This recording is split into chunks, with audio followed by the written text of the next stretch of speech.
సుమారు 50,000 మంది పైచిలకు ఈ రాష్ట్రంలో కాంట్రాక్ట్ ఉద్యోగులు పనిచేస్తున్నారు. వీళ్ళందరూ కనీసం 4 నెలల నుంచి జీతాలు లేక ఎన్నో ఆర్థిక ఇబ్బందులు పడుతున్నారు.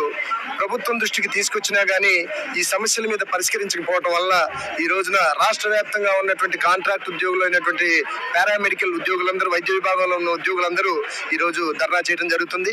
దయచేసి ప్రభుత్వం స్పందించాలి. ఒక నెల జీతం రాకపోతే అరకొర జీతాలతో బ్రతుకుతున్నటువంటి మాకు, ఒప్పంద ఉద్యోగులకి సమయానికి జీతం ఇవ్వలేని దౌర్భాగ్యాన్ని ఈ ప్రభుత్వం దృష్టికి తీసుకొస్తున్నాం. అధికారుల యొక్క వైఫల్యాల్ని మీరు సరళీకరించి మాకు ఇమ్మీడియట్ గా ఈ కుటుంబాన్ని ఆదుకోవాలని, అలాగే ఈ రోజు రాష్ట్రంలో 1947లో స్వతంత్రం వచ్చింది కానీ మాకు మాత్రం ఎటువంటి స్వతంత్రం రాలేదు. ఈ కాంట్రాక్ట్ ఉద్యోగులు ఇదే వెట్టి చాకరీ బ్రిటిష్ వాళ్ళు ఏ రకంగా చేయిస్తున్నారో అటువంటి వెట్టి చాకరీనే చేయిస్తూ ఇప్పటికి కూడా సమాన పని సమాన వేతనం లేక దౌర్భాగ్య పరిస్థితుల్లో, హీనమైన పరిస్థితుల్లో ఈ రోజు సగటున అడుక్కునేవాడి కన్నా రోజుకి 1000 రూపాయలు దొరుకుతాయో కానీ ఈ రోజు వైద్య ఆరోగ్య శాఖలో 1000 రూపాయలు రాని దౌర్భాగ్య పరిస్థితిలో ఉన్నాం. ప్రభుత్వాలకు చెప్తున్నాం, సంఘాలకు చెప్తున్నాం, స్పందించని ఈ ప్రభుత్వాలకి ఏ రోజైనా ఒక రోజైనా న్యాయం చేస్తారనే ఆశతో మేము చేస్తున్నాం. ఈ కార్యాచరణలో భాగంగా ఎంతో మంది ఈ రోజున ఉన్నటువంటి 20,000 మంది పైచిలుకున్నటువంటి కాంట్రాక్ట్ వైద్య శాఖలో సుమారు 60-70% స్త్రీ ఉద్యోగులు ఉన్నారు.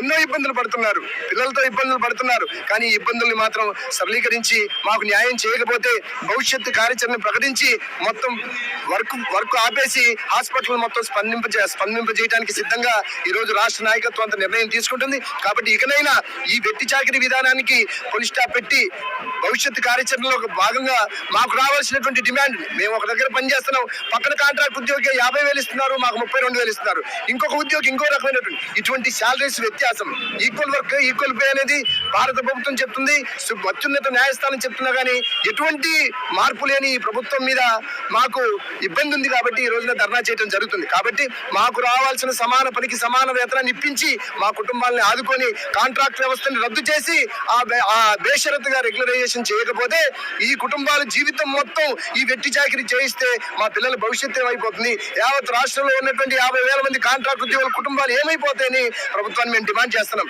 ఒకసారి మీరు ఆలోచించాలి. 140,000 మందిని ఈరోజు సచివాలయ ఉద్యోగులు తీసుకున్నారు, కానీ ఈ కాంట్రాక్ట్ ఉద్యోగుల్లో ఎన్నో సంవత్సరాలుగా ఇబ్బంది పడుతూ ఉన్నాం. కాబట్టి 2014 తర్వాత ఇంకా మిగిలిపోయి ఉన్నటువంటి కాంట్రాక్ట్ ఉద్యోగులందరినీ బేషరతుగా రెగ్యులేట్ చేయాలి. ఈ లోపు 100% గ్రాస్ శాలరీ కొంతమందికి ఇచ్చి కొంతమందికి ఇవ్వకుండా ఇటువంటి వ్యత్యాసాలు చేయించి అన్యాయం చేయటాన్ని మేము పూర్తిగా ఖండిస్తున్నాం. మాకు మాత్రం ఇమ్మీడియట్ గా 100% గ్రాస్ శాలరీ ఇప్పించాలని అధికారులకు తెలియజేస్తూ ప్రభుత్వాన్ని డిమాండ్ చేస్తున్నాం.